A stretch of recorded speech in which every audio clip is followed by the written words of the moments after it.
ಹಾಸನಾಂಬ ದೇವಿ ದರ್ಶನಕ್ಕೆ ಇಂದು 12ನೇ ದಿನ. 12ನೇ ದಿನ ಭಕ್ತರ ಸಂಖ್ಯೆಯಲ್ಲಿ ಸಂಪೂರ್ಣ ಇಳಿಮುಖ.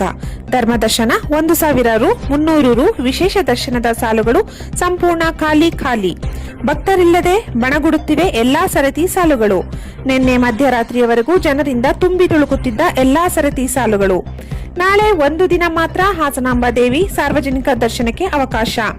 ಇಂದು ಮಧ್ಯಾಹ್ನ 2 ಗಂಟೆಯಿಂದ 3:30ರವರೆಗೆ ನೈವೇದ್ಯಕ್ಕಾಗಿ ಮುಚ್ಚಲಿರುವ ಗರ್ಭಗುಡಿ ಬಾಗಿಲು.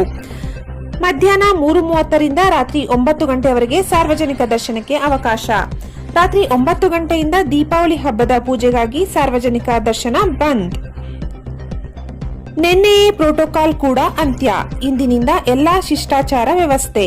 ಇಂದಿನಿಂದ 1000 ರು, 300 ರು ವಿಶೇಷ ದರ್ಶನದ ಟಿಕೆಟ್ ಪಡೆದು ದೇವಿ ದರ್ಶನ ಪಡೆಯಬೇಕಿರುವ ಗಣ್ಯರು.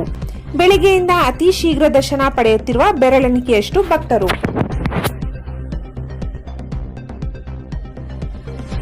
ಆಲೂರು ತಾಲೂಕು ಈಶ್ವರಹಳ್ಳಿ ಕೂಡಿಗೆ ಬಳಿ ರಾಷ್ಟ್ರೀಯ ಹೆದ್ದಾರಿ 75ರಲ್ಲಿ ಹೆಚ್ಚು ಮಳೆಯಿಂದಾಗಿ ರಸ್ತೆಯಲ್ಲಿ ನೀರು ನಿಂತಿದ್ದು ಸ್ಥಳಕ್ಕೆ ಭೇಟಿ ನೀಡಿ ರಾಷ್ಟ್ರೀಯ ಹೆದ್ದಾರಿ ಪ್ರಾಧಿಕಾರದ ಅಧಿಕಾರಿಗಳಿಗೆ ವಿಡಿಯೋ ಕರೆ ಮಾಡುವ ಮೂಲಕ ಪರಿಸ್ಥಿತಿಯನ್ನು ವಿವರಿಸಿ ಶೀಘ್ರವಾಗಿ ರಸ್ತೆಯಲ್ಲಿ ನಿಂತಿರುವ ನೀರನ್ನು ತೆರವುಗೊಳಿಸಿ ಸುಗಮ ಸಂಚಾರಕ್ಕೆ ಅನುವು ಮಾಡಿಕೊಡಬೇಕೆಂದು ಸೂಚಿಸಲಾಯಿತು.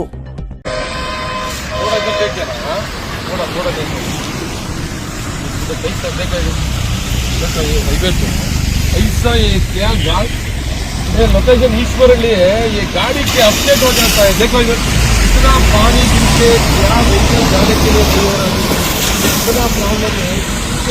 क्या काम कर रहे हो? वाटर वाला आके ट्रेन ओपन करना है, पानी जाना है. यावनार दिल्ली विस्तार रखते ऊपर पर देखिए इसका पानी गिर के क्या करना है. ये इमीडिएट हो ईश्वरली थोड़ा आने के लिए बोलना, थोड़ा बोलने के लिए देखो उधर भी ऐसा ही हो चुका है. देखा उधर भी पानी है, इधर भी पानी है, पूरे समुद्र के ऊपर हो चुका है.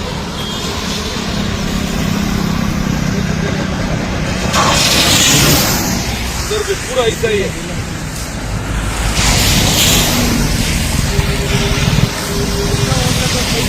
वाला जाने का पूरा इच्छा हो.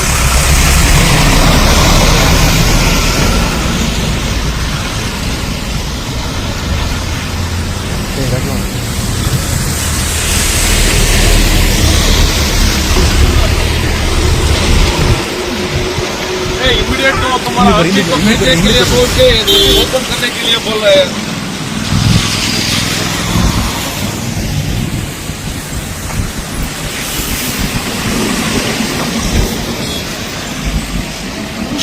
ಓಪನ್ ಮಾಡಕ್ಕೆ ಆಗಲ್ಲ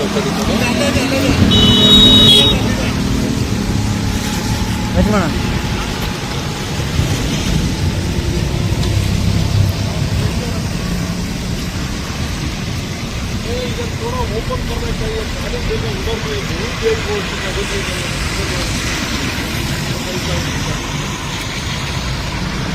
हाईवे है वो ईश्वर टूट गया हाईवे और दूसरे होटल के थोड़ा आगे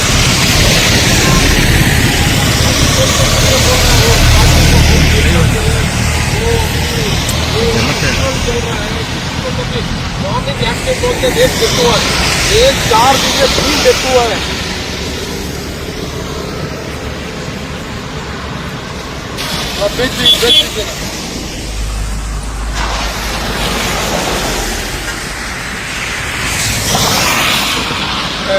ಬಿಡಿ ಈಗ ಹೇಳಿದ್ರು ಈಗ ಕಳಿಸ್ಬೇಕು, ಈಗ ಬರೋದ್ರೊಳಗೆ ಕಳಿಸ್ಬೇಕು.